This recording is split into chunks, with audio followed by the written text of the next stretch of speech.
मेरे प्रेमियों, सुधी श्रोताओं, सौभाग्य का विषय है कि संप्रति हम ऋग्वेद के 28वें सूक्त के 6ठे मंत्र की व्याख्या में प्रवेश करने जा रहे हैं।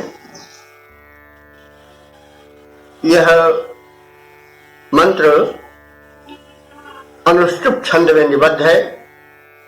दृष्टा ऋषि हैं सुनाचेप और देवता है उलूखल, ऊखल जिसे कहते हैं। और इस मंत्र का शीर्षक होगा ऊखल से सोमरस निकालने का अनुरोध है। तो देवता विषयक ऊषल के विषय में, मूषल और उलूखल के विषय में आप परिचय प्राप्त कर चुके हैं। उलूखल एक काष्ठ निर्मित पात्र होता था जिसमें रख करके मूसल से सोमलता को कूटा जाता था। तो यद्यपि वो जड़ है, लेकिन ऋषि ने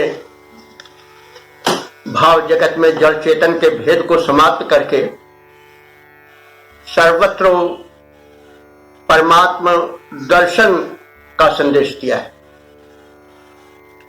इसलिए उलूखल को देवता माना गया है और उससे अनुरोध किया गया है कि सोमरस टपकाने में वह मनोयोग पूर्वक सहयोग दे। तो अब हम मंत्र पर दुष्पात कर लें। ओम उतस्मते वनस्पते वातो विवात भ्रश्रमित अथो इंद्राय पातवे सूनु। तो अब शब्दार्थ देखें। हे वनस्पति उलूखल, संबोधन है उलूखल का, ऊखल का। तो हे वनस्पति अर्थात वृक्षादि के माध्यम से बनाए जाने वाले ऊखल, तुमसे यह अनुरोध है कि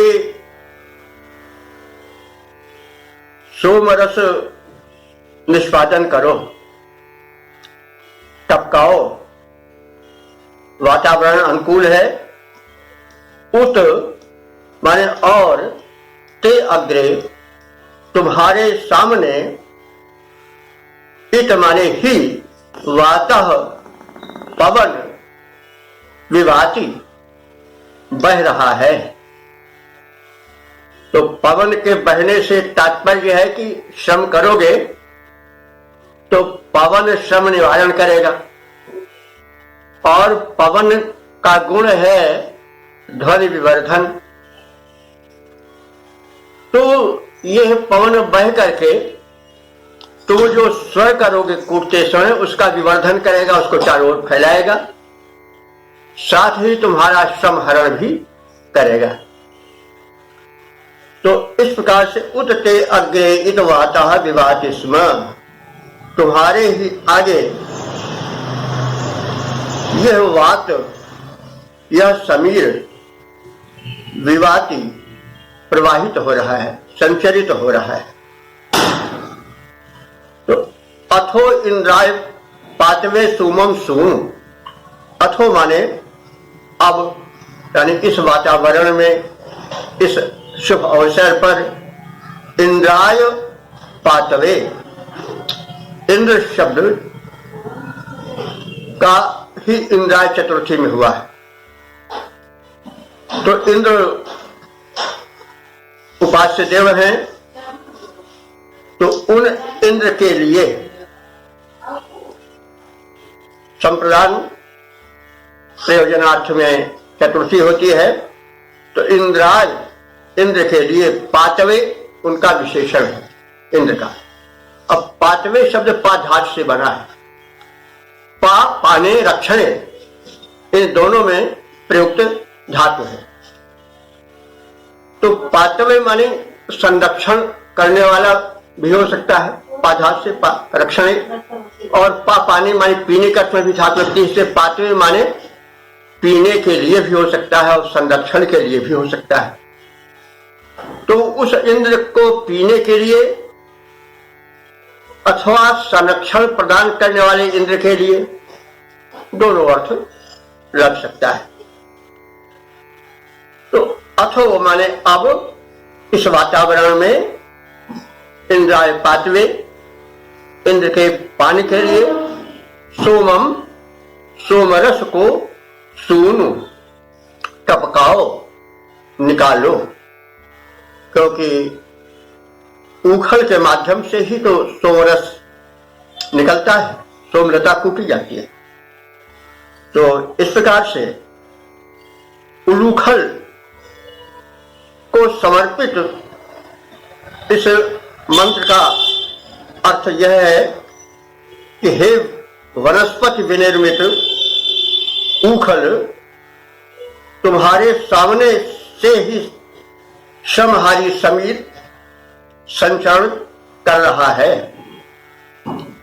अब इस सुखद वातावरण में तुम रक्षक इंद्र के पानार्थ सोमरस निचोड़ने के लिए तत्पर रहो,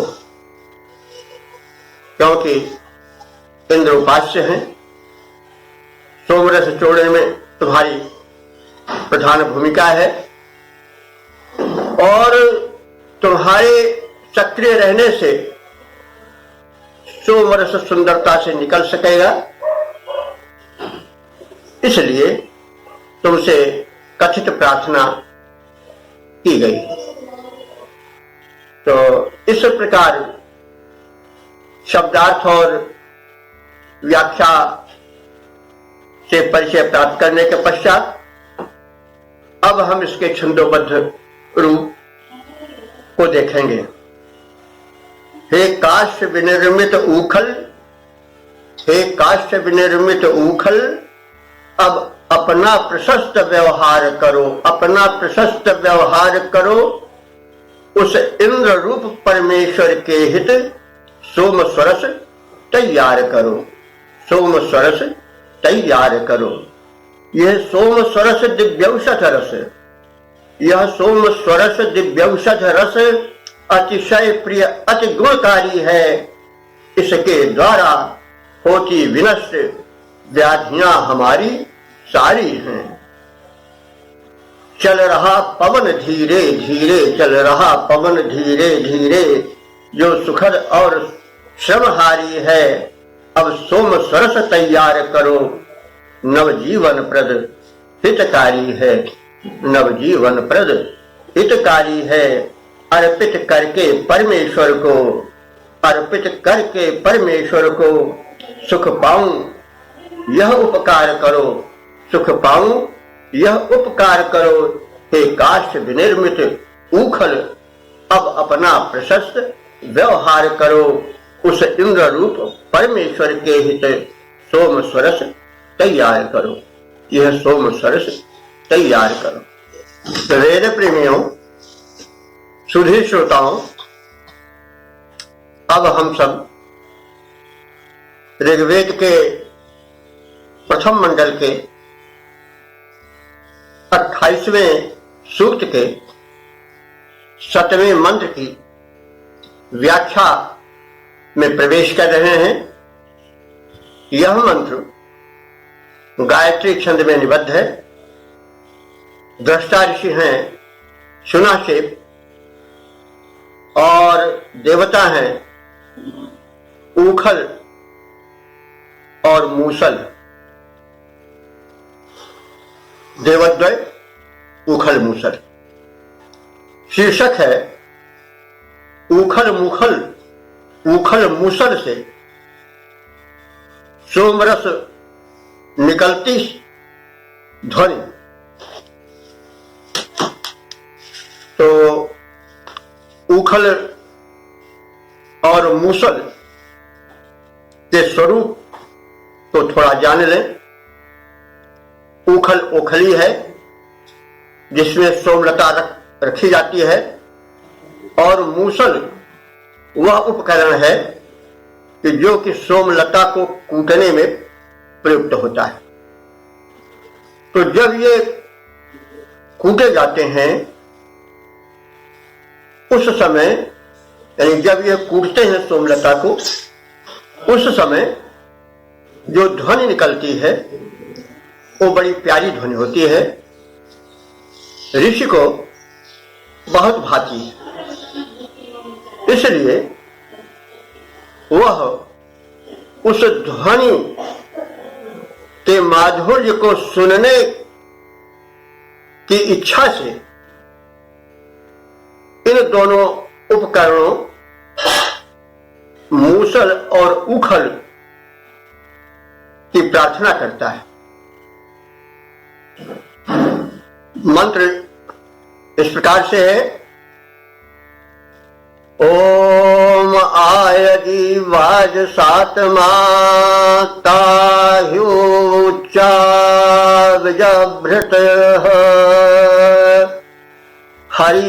हरिवान्धांसि वत्सता।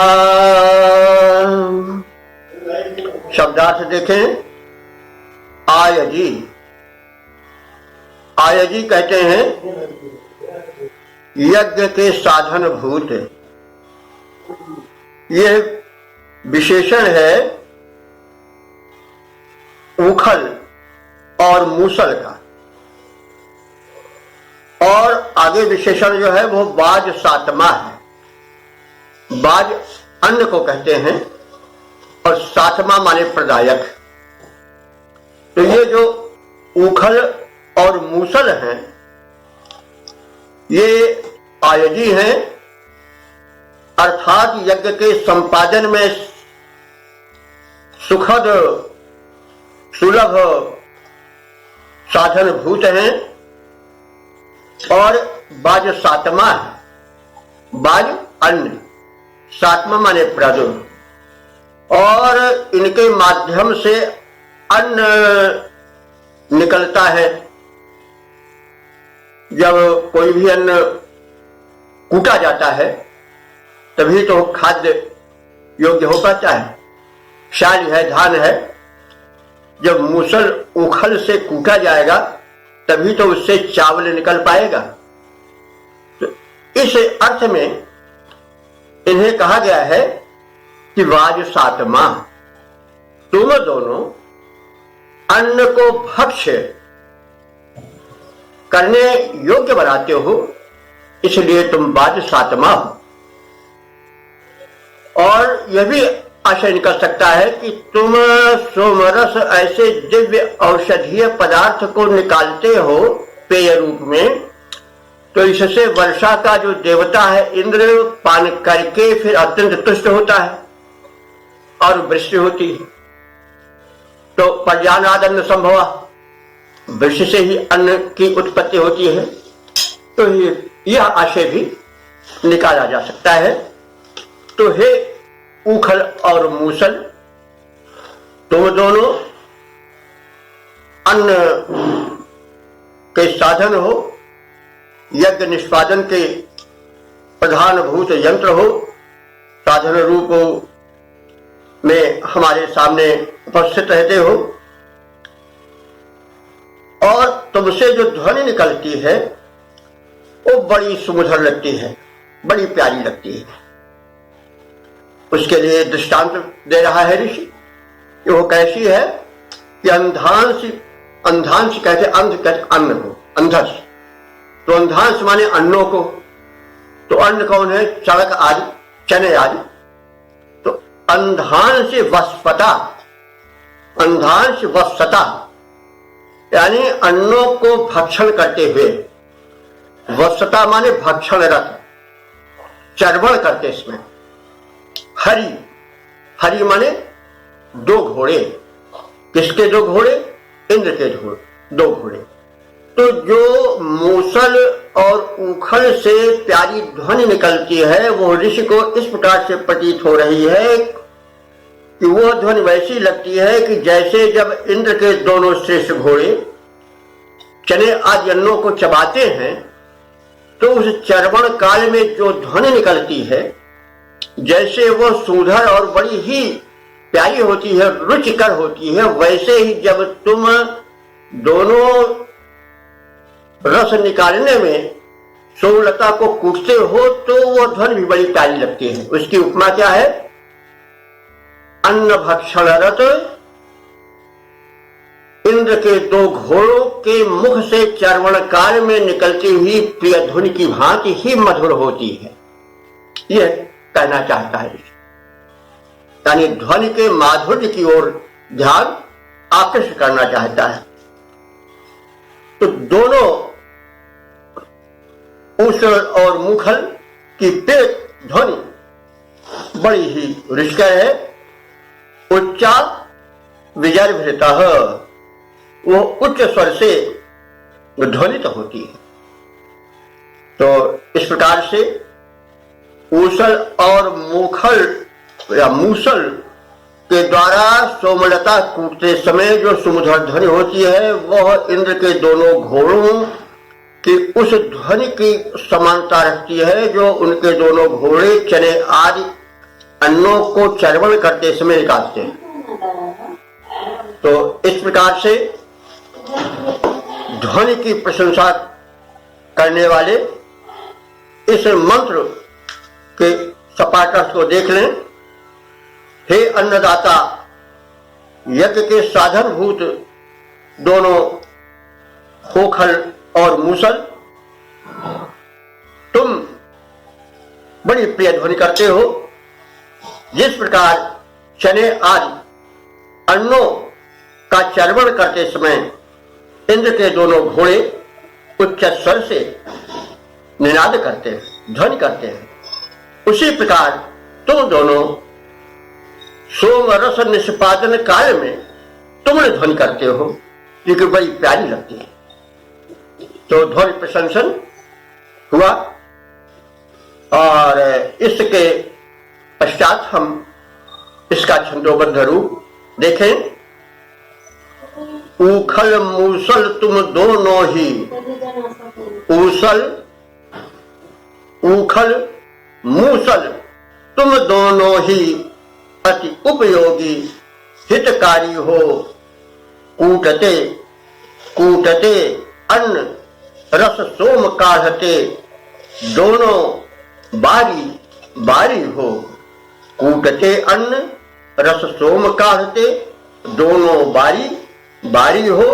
तुम अन्न कूट कर देते हो, तुम अन्न कूट कर देते हो, इसलिए अन्न के दाता हो। कूटते तुम्ही हो सोमलता, यो तुम्ही सोम निर्माता हो, यो तुम्ही सोम निर्माता हो। जब होते हो निज कर्म निरत, जब होते हो निज कर्म निरत, ऊंची ध्वनि हो करते वैसे। दो पुष्ट अश्व हैं इंद्रदेव के, तीव्र घोष करते जैसे। हम आभारी तुम दोनों के, तुम दोनों पर उपकारी हो, तुम दोनों पर उपकारी हो। ऊखल मूसल तुम दोनों ही अति उपयोगी हितकारी हो। देखिए, श्रम के समय गायन होना चाहिए, इस समय तो नहीं, लेकिन कुछ समय पहले हम लोग जब पढ़ते थे तब कोई भी कार्य होता था तो स्त्रियां गायन करती थी, चाहे वो खेत में कार्य हो, चाहे अन्य श्रम के कार्य हो, तो उसमें गायन होता था। तो शायद ये परंपरा गायन की जो श्रम के साथ जुड़ी रहती थी वो इसी मंत्र की देन हो। कार्य को भार नहीं समझना चाहिए, तो उसमें रोने रोते रोते रोते रोनी मुखाकृति बना करके काम करें, बल्कि गायन से युक्त सुमधुर ध्वनि निकाले और उस श्रम को आनंद से परिपूरित कर दे। श्रम भार न लगे, श्रम एक सुमधुर कार्य लगे और उसमें आनंद की अनुभूति हो। श्रम सदैव आनंदप्रद हो, श्रम काल में हृदय से आनंद की उच्छ्वासें निकलती रहें, यह इस मंत्र का संदेश समझा जा सकता है। हरि ओम। वेद प्रेमियों, सुधी श्रोताओं, अब हम ऋग्वेद के प्रथम मंडल के 28वें सूक्त के 8वें मंत्र की व्याख्या में प्रवेश करने जा रहे हैं। यह मंत्र गायत्री छंद में निबद्ध है। इसके दृष्टा ऋषि हैं सुनाशेप और देवता हैं ऊखल मूसल। शीर्षक है ऊखल मूसल से अनुरोध। तो ये देवता हैं, इनके विशेष परिचय से हम लोग अवगत हो चुके हैं। ये दोनों अन्नदाता हैं, कूट करके अन्न खाद्य योग्य बनाते हैं और साथ ही साथ सोमरस निकालने के प्रधान साधन। इस परिप्रेक्ष्य में हम अब इस मंत्र के अर्थ को देखेंगे और उसके पहले मंत्र का पाठ करेंगे। तानो अद्य वनस्पतेरिश्वा वृष्टिभिः श्रोतृभिः इंद्राय मधुमत सुतम्। शब्दार्थ देखें। ता वनस्पति, ता वाले तव, वेद में वही तव का ता हो जाता है। ये दोनों सर्वनाम विशेषण के रूप में कार्य कर रहे हैं कि तव वनस्पति। वनस्पति कहते हैं वृक्षादि को, तो इनको वनस्पति कहा गया है। तो यानी वृक्ष आदि काष्ठ निर्मित हैं। तो तव वनस्पति यानी तुम दोनों उखल और मूसल वनस्पति हो, यानी काष्ठ भी निर्मित हो। अद्य माने आज, और तुम दोनों कैसे हो? ऋष्य हो, ऋष्य माने दर्शनीय हो। तो इस दर्शनीय अवसर पर, इस बड़े महनीय अवसर पर जबकि इंद्र आहूत हो रहे हैं, उस समय ऋष्य भी श्रोत्र भी, ऋष्य भी माने बड़े ही सुघर आकर्षक, श्रोत्र भी माने वेद मंत्र गायक,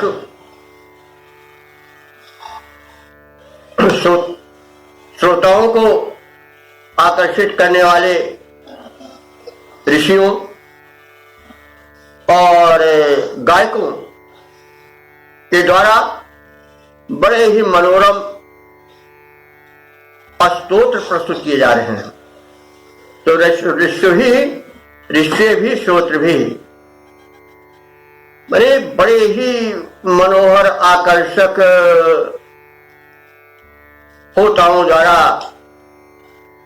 वेद मंत्र गायकों द्वारा जो है वह इंद्राय, इंद्र के लिए मधुमत नह सुतम, तो मनोहर मधुर वातावरण है, इसलिए तुम दोनों मधुमत, मधुमत माने माधुर्यपूर्ण, किसका विशेषण है? सुतम। सुतम माने टपकाए गए सोमरस को, नह माने हमारे संतुष्टि के लिए, हमारे सुखप्रद वातावरण को और मनोहर बनाने के लिए और इंद्र की कृपा की प्राप्ति के लिए तुम इस मधुर सोमरस का निष्पादन करो, टपकाओ। तो शब्दार्थ हम लोग जान चुके, ये दोनों वनस्पति यानी वनस्पति मित्र उखल और मूसल सक्षम हैं। आज वे बड़े ही ऋष्य बने, बड़े ही आकर्षक प्रतीत हो रहे हैं, दर्शनीय प्रतीत हो रहे हैं। वे दोनों बड़े ही प्रसन्न दर्शनीय पुरोहितों द्वारा सोम के प्रस्तुति के अवसर पर सामगान करने वाले गाताओं द्वारा, गायकों द्वारा यह जो सुंदर आयोजन है वो सुमधुर हो गया है। इस सुमधुर वातावरण में हे उखल और मूसल, तुम माधुर्य भरे सोमरस में और अधिक आकर्षण प्रदान करो और उसको इतना आकर्षक बना दो कि हमारे जो आराध्य देव इंद्र हैं वे प्रसन्न हो जाए और संपूर्ण वातावरण प्रसन्नता में स्नात हो जाए, प्रसन्नता से भरपूर हो जाए और समग्र वातावरण बड़ा ही सुमधुर बन जाए।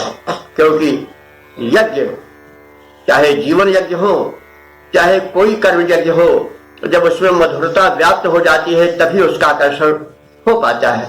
इसलिए सब मधुर हो, स्वर मधुर हो, पान करने वाला पदार्थ मधुर हो, जो गुण गायक हैं वो मधुर स्वर में मधुरता उत्पन्न करें और जो हमारे मुख्य अतिथि हैं जिनका आवाहन किया गया है, जो इंद्र हैं, स्वामी हैं, परमात्मा हैं, वो भी इस मधुर वातावरण में मधुरता का वर्षण करें, आनंद प्रदान करें, यह प्रार्थना की गई है। अब इस मंत्र का हम सपाट से एक बार फिर देख लें। हे सुशोभन, उखल और मूसल, तुम दोनों वृक्षों से, काष्ठों से उत्पन्न हो, इसलिए वनस्पति हो।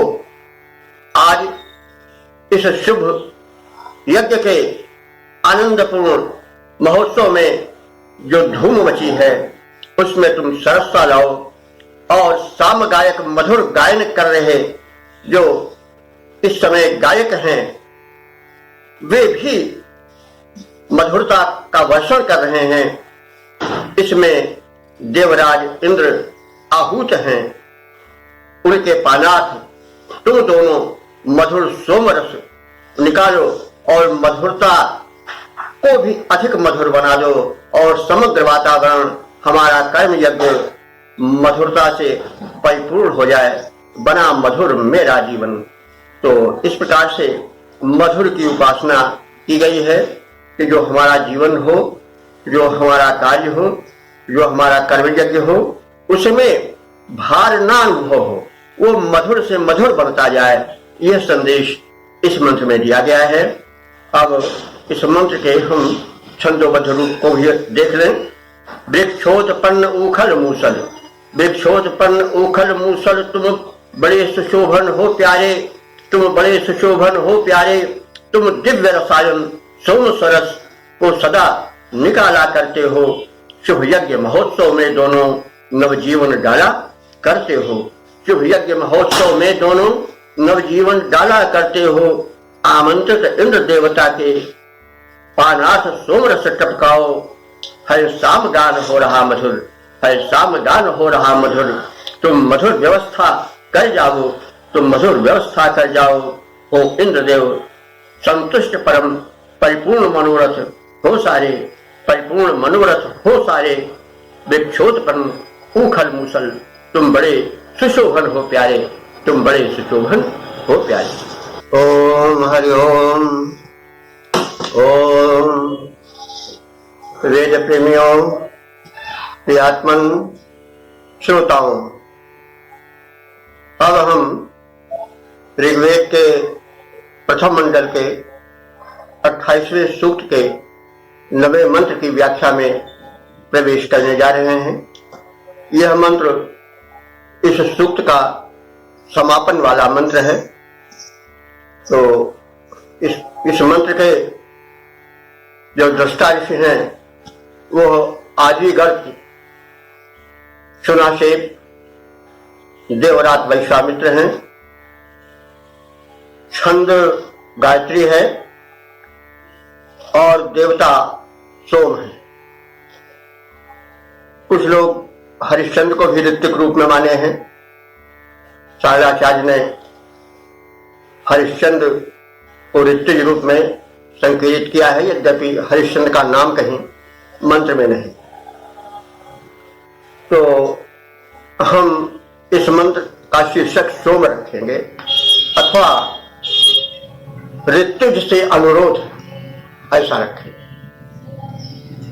तो ऋतुज पुरोधा है जो कि यज्ञ का संपादन करता है, तो उस यज्ञ के संपादक पुरोधा से अनुरोध है।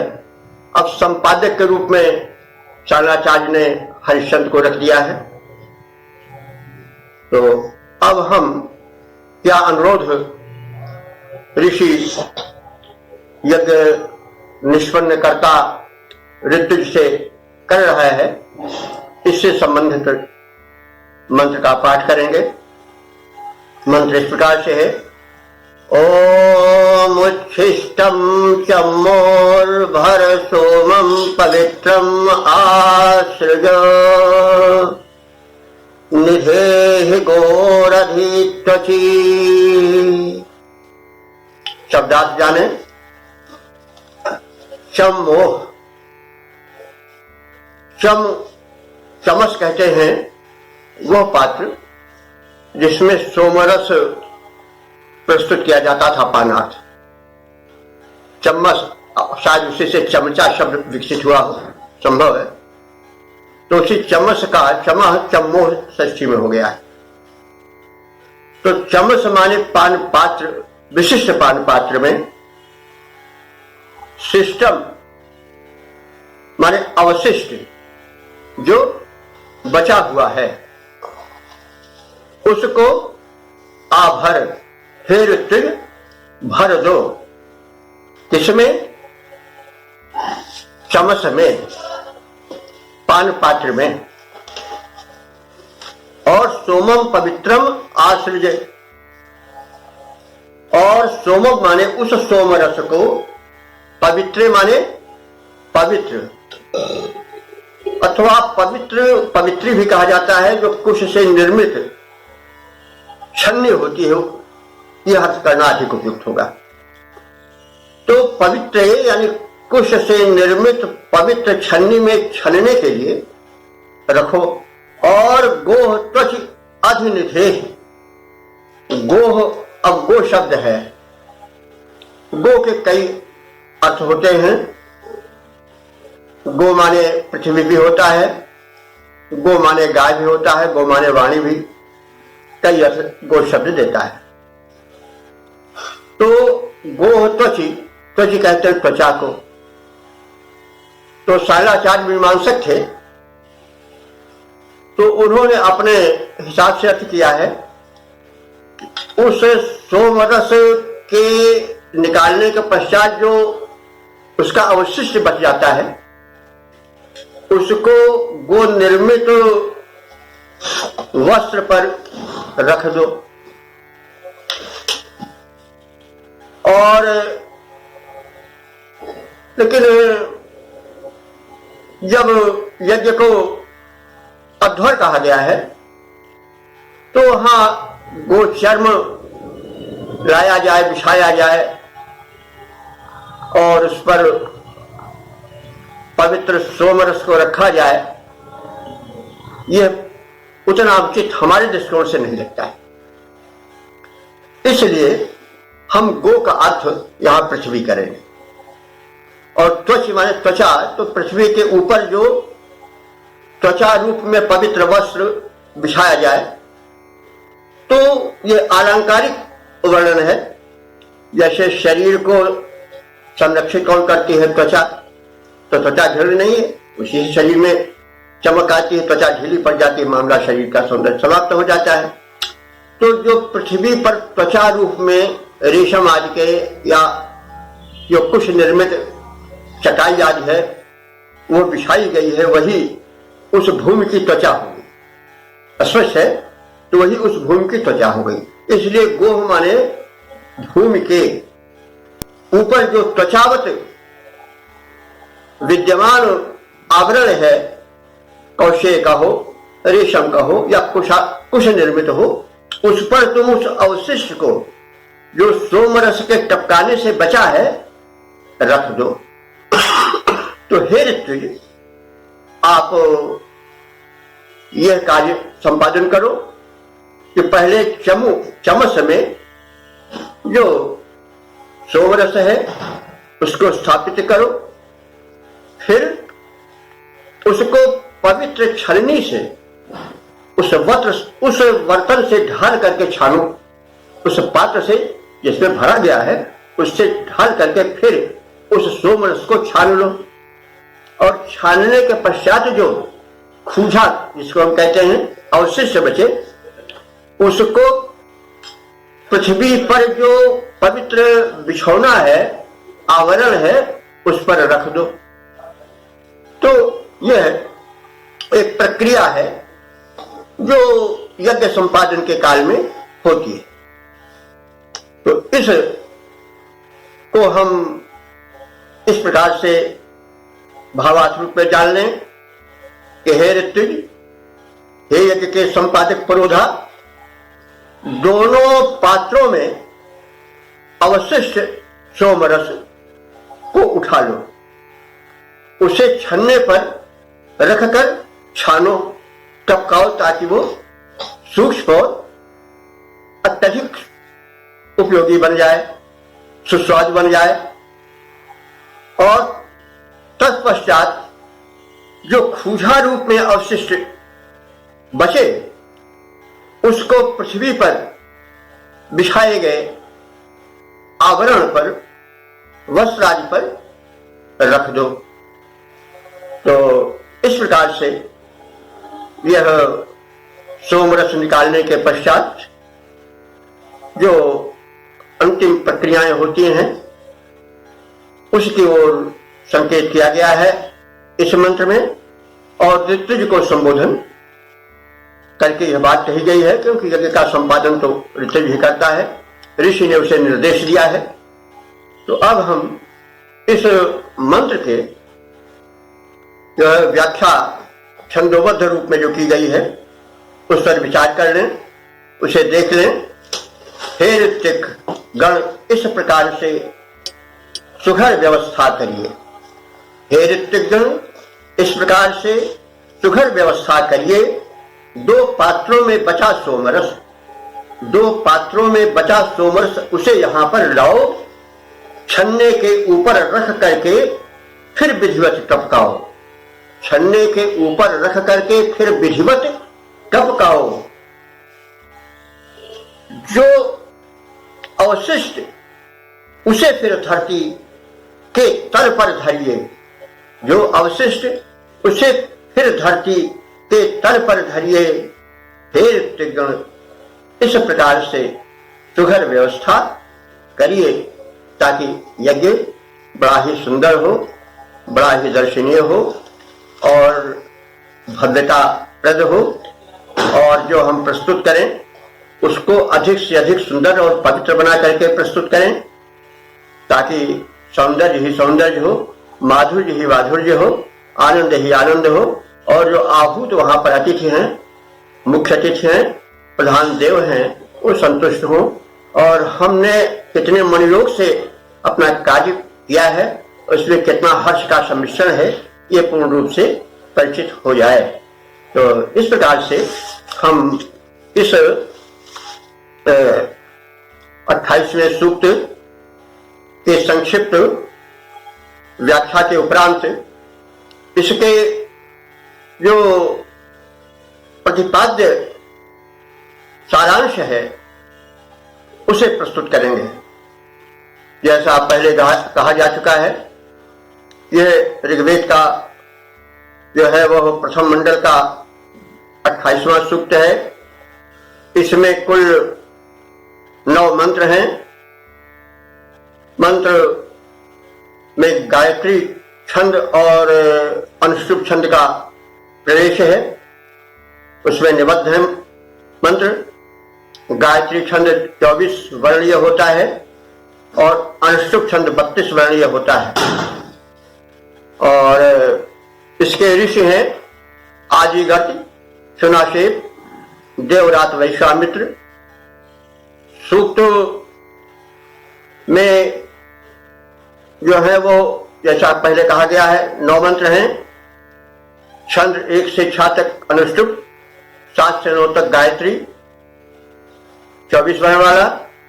देवता 1 से 4 तक इंद्र, 5 और 6 के जो है वो उखल, 7 8 के उखल और मूसल देवद्वय हैं।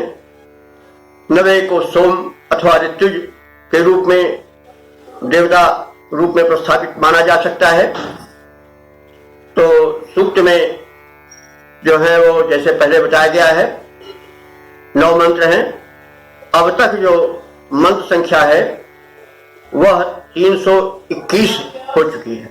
हम लोग परमात्मा की कृपा से, वेद भगवान की प्रेरणा से 321 मंत्रों का अर्थ, आशय, छंदोबद्ध रूप और व्याख्या आदि देख चुके हैं। और संदेश इस सूक्त का यह है कि प्रिय वस्तु आराध्य को समर्पित हो। सोमरस प्रिय है, इसलिए जब हम कोई आयोजन करें तो प्रिय से प्रिय वस्तु जो हमारे अतिथि हैं उन्हें दें और सारा वातावरण मधुरमय हो।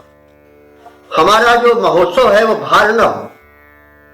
जो हमारा कर्म क्षेत्र है, श्रम है, वो गीतों के साथ, आनंद के हर्षोल्लास के साथ, मुस्कान के साथ और हंसी खुशी से हो। साथ ही साथ जो सामग्रियां यज्ञ में प्रस्तुत हो रही हैं उन्हें भी समादर दिया जाए, उन्हें भी पूजन किया जाए।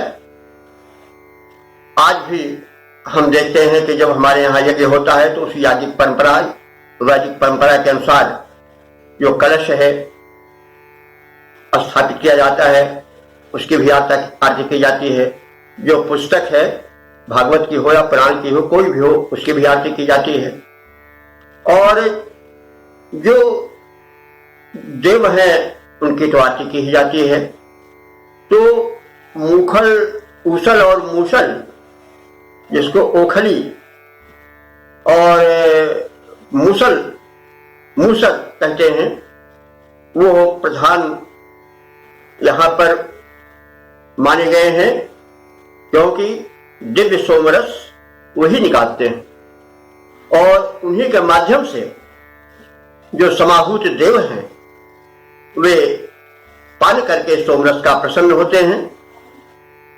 तो यह भी संदेश है कि हम अपने जीवन यज्ञ में या जो कार्य हैं, कृत्य हैं, उनमें जो वस्तुएं प्रयुक्त होती हैं उनके प्रति भी समादर का भाव रखें, उसे भी संभालें, उसके प्रति भी पूज्य भावना रखें। यह नहीं कि यह तो जड़ है, इससे क्या मतलब। संसार में हर वस्तु बदला लेती है। जिसको आप उपेक्षित करोगे हो आपसे बदला लेंगे जरूर। जो चाहे वो घर हो, चाहे घर में प्रयुक्त सामग्री हो, यदि आप इसकी उपेक्षा करोगे, साधारण चीज है, आपके पैर के जूते हैं, अगर उन्हें आप उपेक्षित करोगे, वस्त्र हैं उन्हें उपेक्षित करोगे, तो क्या है कि वो भरी सभा में तुम्हारी बेइज्जती कराएंगे। कहाँ का आ गया तीसरा, इसको किसी चीज का शौर ही नहीं, ये किसी चीज की सामग्री को, प्रयोग की वस्तु के प्रति बड़ा ही लापरवाह है, आदि आदि। लेकिन यदि सब सुंदर रहेंगे, यदि जो हम प्रयोग कर रहे हैं वस्तुएं वे सब जड़ ही हैं, लेकिन वे अगर अच्छी तरह से मेंटेन रहेंगी, सुसज्जित रहेंगी, तो वे हमारी शोभा बढ़ावेंगी। हम उनकी शोभा बढ़ाए, वे हमारी शोभा बढ़ावेंगे। यदि हमें उनकी उपेक्षा करेंगे तो वे हमारी भी उपेक्षा करेंगे। यह गूढ़ संदेश है। इसलिए हम केवल अपने तन को ही नहीं, मन को ही नहीं, वरन जो बाह्य वातावरण है, जो वस्तुएं हैं प्रयोग में, उनके प्रति भी, उनके रख रखाव के प्रति भी सजग रहें। और अपने प्रत्येक वस्तु को चमकती हुई सुंदर बनावे, हम उनकी शोभा बढ़ावें, वे हमारी शोभा बढ़ावें। हम व्यवहार में जड़ चेतन का भेदभाव न रखें और सारी अपने प्रयोग की वस्तुओं को वेल मेंटेन, अच्छी तरह से साज संवार कर रखें।